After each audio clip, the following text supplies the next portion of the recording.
வாங்க. இன்றைக்கி திருப்பூர் வந்திருக்கோம். இந்த ரூமில் கேஸ் இல்லை பாருங்க, ஸ்டவ்வு தான். சீமெண்ணெய் ஊற்றி தான் அடுப்பு பற்ற வைக்கணும் பாருங்க.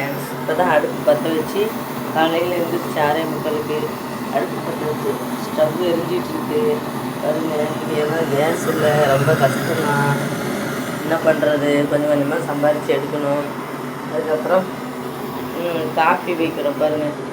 சக்கரை போட்டாச்சு, காப்பி தூள் வெட்டி போட்டாச்சு. அடுத்தது பால் பொங்கி வருது பாருங்கள். இப்போ தான் பால் சூடாகிடுச்சு. உடனே இனி வெண்டைக்காய் குழம்பு வைக்கணும். மக்களே, யாருக்கெல்லாம் காப்பி பிடிக்கும் வாங்க, யாருக்கெல்லாம் காப்பி பிடிக்குமோ எல்லோரும் லைக் பண்ணி சப்ஸ்கிரைப் பண்ணுங்கள். பாருங்கள், ஸ்டவ்வில் தான் சமைக்கிறேன். எனக்கு கொஞ்சம் லேட் ஆகும். கேஸ்னால் கொஞ்சம் வேகமாக எரியும், ஸ்டவ்னால் கொஞ்சம் லேட்டாக எரியும். பாருங்க மக்களே, இதில் தான் சமைக்கிறேன். வச்சுக்கோங்க. அடுத்தது சாப்பாடு எடுத்து வைக்கணும்.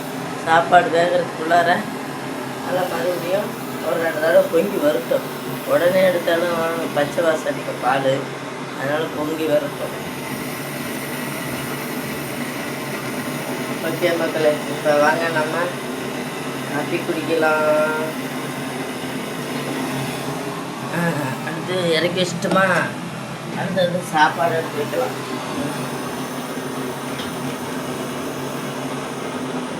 சாப்பாடு வைக்குது. சரி வாங்க நம்ம காப்பி குடிக்கலாம்.